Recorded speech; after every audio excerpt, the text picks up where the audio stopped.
Profesor, ahora, esta revolución neolítica o la aparición de la agricultura en el mundo, ¿dónde se da, profesor? Te voy a presentar algunos lugares. Por ejemplo, tenemos, por ejemplo, la zona del Medio Oriente, en donde se encuentra la media luna fértil. Por aquí vamos a ver en ese mapa esto de aquí. Miren, profesor, la revolución neolítica. ¿Dónde fueron los focos de la revolución neolítica? Primer foco, el cercano oriente, que está ubicado justamente aquí, ¿ves? ¿Ves ese mapa? Esa media luna que está ahí, que está sombreada. O sea, profesor, que la agricultura aparece en Mesopotamia, en Egipto, en Siria, en Líbano, en Israel. Sí. Acá aparece la agricultura por primera vez en la historia. Ah, profesor, interesante. Pero no fue el único lugar donde aparece la agricultura, ¿no? Porque aquí estaban cultivando el famoso trigo, el famoso, pues, la famosa cebada, ¿no?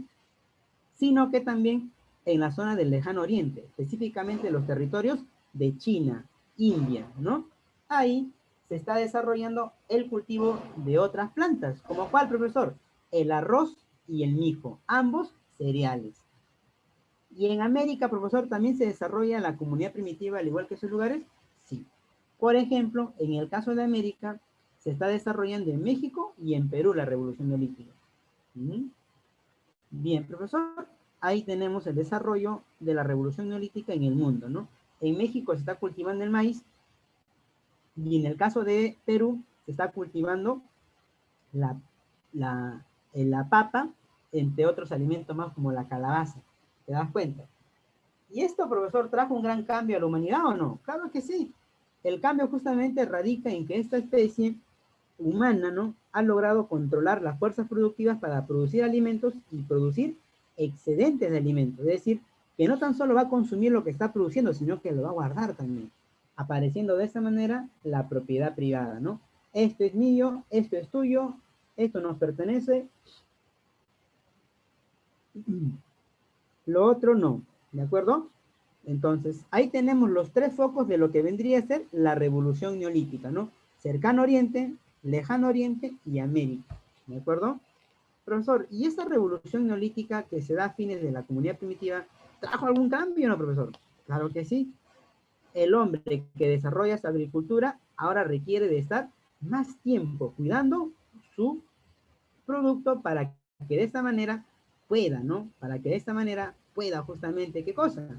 Pueda, profesor, de esta manera, pues, cuidar, vigilar, digamos, todo lo que está cosechando, todo lo que está sembrando, ¿no? Ahí está. El hombre necesita ser estable. Y eso se da justamente a consecuencia de la revolución neolítica, ¿no? O la aparición de la agricultura. Pero el hombre no tan solo requiere estar estable en un solo lugar permanentemente, sino que el hombre requiere también de qué? De desarrollar pequeñas ciudades, ya que en torno a los ríos se están construyendo ciudades que van a ser, digamos, los primeros asentamientos de la historia, ¿no? Y justamente esas primeras ciudades aparecen en esta parte, ¿no?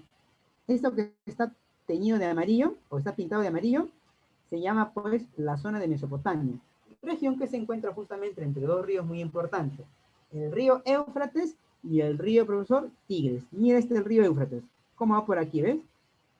Y mira este río Tigres que va por el otro lado. Y ambos desembocan ¿dónde? En el Golfo Pérsico. Y es aquí donde aparece la agricultura por primera vez en la historia.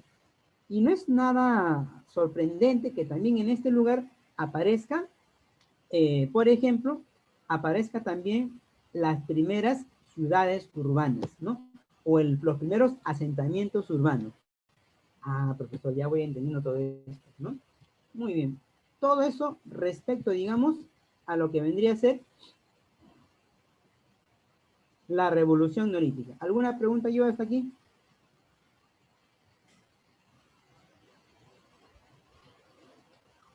¿Alguna consulta yo?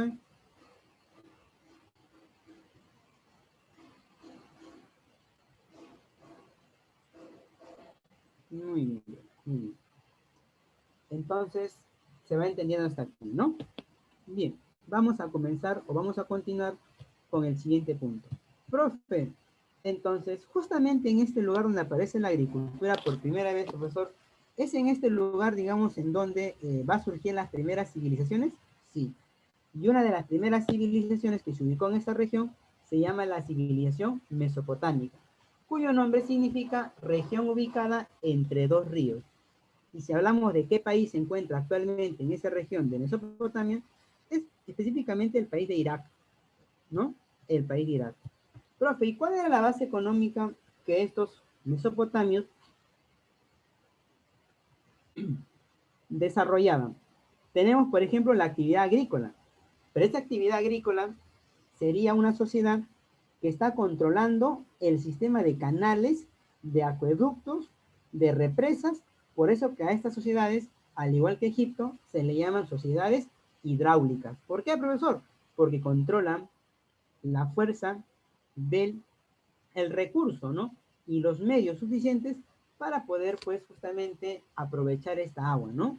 Y justamente el agua que están aprovechando ellos está en función, digamos, ¿a qué? En función, profesor, pues, a ir centralizando la fuerza laboral de la población popular dentro de la antigua Mesopotamia. Ah, ya voy entendiendo, profesor. Entonces, ahí está la organización económica de la antigua Mesopotamia, ¿no? Que se basaba en la agricultura, complementado con el comercio, y también pues va a desarrollar lo que se conoce como un sistema de acueductos o de canales para ir canalizando el agua hacia las zonas de cultivo. Bien, profesor, ahí está. ¿Y qué cosa cultivaban, profesor? Bueno, como tú ves acá en el mapa, entre los ríos Tigris y Éufrates, lo que más se adaptaba a estas condiciones era justamente pues el desarrollo de el trigo y la cebada. ¿De acuerdo? Eso van a cultivar principalmente. Ah, ya, profesor. Muy bien, muy bien. Entonces, hasta ahí tenemos este punto. Veamos ahora la organización social, profesor. ¿Cuáles son los sectores sociales que aparecen en este periodo? Por ejemplo, tenemos al sector de los Lugal. ¿Quiénes son los Lugal? Son los jefes militares, profesor, que han ocupado el cargo. Ah, ya.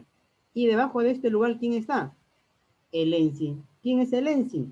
Un príncipe sacerdotal que está ligado a la élite de sacerdotes dentro de Mesopotamia. Ah, ya, profesor, muy bien. Por otro lado, también tenemos aquí al sector de la burocracia. Profesor, ¿y quiénes eran la burocracia? La burocracia eran aquellos que administraban el Estado. ¿En serio, profesor? Sí, eran aquellos que administraban el Estado y que se encargaban justamente de redactar cuánto está produciendo el pueblo de Mesopotamia, ¿no? Está viendo justamente cuándo está produciendo y también se encarga justamente de recaudar los impuestos, ¿no? Ahí está. El Awilum es el hombre libre, el hombre que no está sujeto. ¿Es ciudadano mesopotámico? No. No es considerado ciudadano mesopotámico porque ese concepto aparece más adelante con Grecia, ¿no? El concepto de ciudadano, por ejemplo. Ah, ya, profesor. Muy bien. Continuamos por aquí. El pueblo, ¿por quién estaba compuesto? Por el sector, digamos, de los campesinos y artesanos. Es decir, estaba compuesto por el sector, uno de los sectores más explotados dentro de la antigua Mesopotamia, ¿cierto? También tenemos a los esclavos. Los esclavos eran la principal fuerza de trabajo dentro de la antigua Mesopotamia, al igual que en Egipto. ¿Sí? Claro, profesor. Muy bien.